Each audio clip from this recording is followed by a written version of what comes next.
नमस्कार, my self doctor Inder Singh Meena, राजकीय महाविद्यालय टोंक, डिपार्टमेंट ऑफ जियोलॉजी।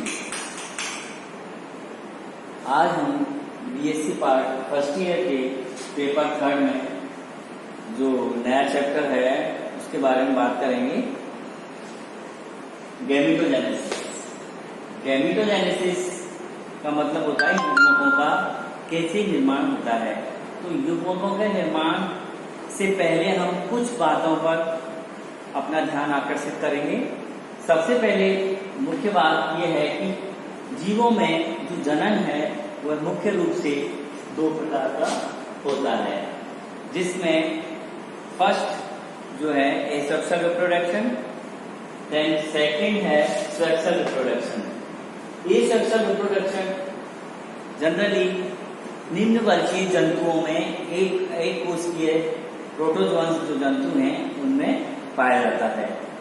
जैसे जैसे हम प्रोटोजोआ से हायर की ओर बढ़ते हैं एनिमल्स में, हायर एनिमल्स में जैसे जैसे उनका विकास और शरीर का उत्तकीय स्तर के जीव बन जाते हैं, तो उत्तकीय स्तर के जीव बनने से उनमें फिर जननांगों का विकास हो जाता है और उसमें सेक्सुअल रिप्रोडक्शन के बारे में समझते हैं, यानी उनमें गैमीट्स बनने लग जाते हैं। जैसे फॉर एग्जाम्पल सीलेंटेटा में अपन हाइड्रा ले सकते हैं, उनमें ओवरी और टेस्टिस डेवलप हो जाते हैं।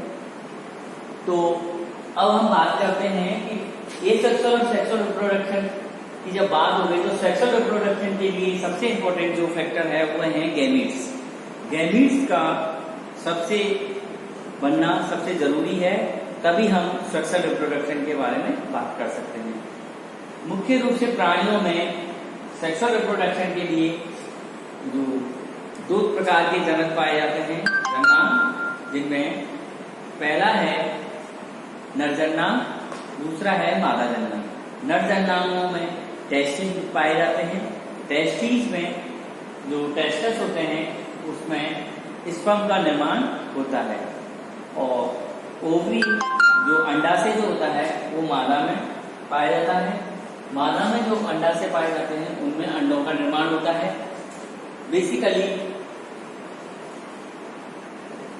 जननांगों में स्पर्म का निर्माण होना यानी युग्मकों का निर्माण होना स्पर्मेटोजेनेसिस कहलाता है। देन अंडों का अंडाशय में निर्माण होना ओजेनेसिस कहलाता है। अब हम बात करते हैं मुख्य रूप से कि कुछ जो स्पर्मेटोजेनेसिस जो है शुक्राणु का जो निर्माण है वो मुख्य रूप से वृषणों में, नर प्राणियों के वृषणों में होता है। ये भ्रूण की विकास के दौरान प्राइमोर्डियल जनन कोशिकाओं का वृषणों में संगठित हो जाती हैं। ये प्राइमोर्डियल जर्म सेल्स धीरे धीरे कुंडलित नलिका संरचनाओं में बने हुए उनमें रेता नलिकाएं जो होती हैं उनके द्वारा सेमिनिफेरस ट्यूब्यूल्स कहते हैं उनको, उन रेता नलिकाओं के अंदर की जो दीवार हैं वो कहलाती हैं जर्मिनल एपिथेलियम। एक टेस्टस के अंदर कई हजार सेमिनिफेरस ट्यूब्यूल्स हो सकती हैं। उसका हम टीएस करके यदि क्रॉस सेक्शन करके देखें तो उसमें हमें ये टीएस दिखाई देता है, टीएस ऑफ टेस्टस। इसमें सबसे पहले जर्मिनल एपिथेलियम लेयर, जिसके बाहर की तरफ सिरोसा मेम्ब्रेन है जो इसको चारों तरफ से प्रोटेक्ट करके रखती है, मजबूत झिल्ली पाई जाती है जो इसको चारों तरफ से कवर करके रखती है।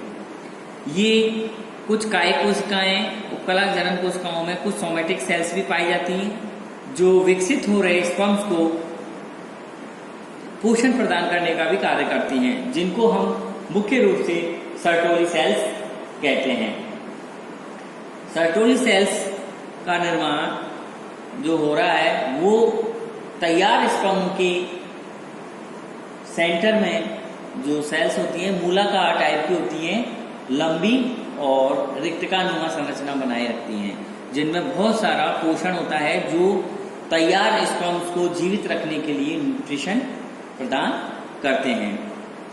ये सर्टोली सेल्स सभी स्पर्म्स के चारों तरफ बीच में फंसी रहती हैं और पोषण प्रदान करती हैं। कुछ उत्तकों में अंतराली कोशिकाएं भी पाई जाती हैं जिन्हें लेडिंग सेल्स भी कहते हैं। ये लेडिंग सेल्स नर हार्मोन्स बनाने का कार्य करती हैं। नर हार्मोन्स में यानी टेस्टोस्टेरोन टाइप्स के जो हार्मोन्स स्रावित होते हैं नर हार्मोन्स में, उनमें ये लेडिंग सेल्स जो उपस्थित होती हैं वो इनको सीक्रेट करने का कार्य करती हैं, यानी लिंग हार्मोन भी कहते हैं, जो नर प्राणियों में ये हार्मोन्स स्रावित होते हैं। बेसिकली जो स्पर्मेटोजेनेसिस प्रोसेस है उसी हम दो भागों में बांट सकते हैं। यानी नर प्राणियों में जो टेस्टस होते हैं उसमें जो शुक्राणुओं का निर्माण होता है वो मुख्य रूप से दो मुख्य भागों में बटा हुआ रहता है।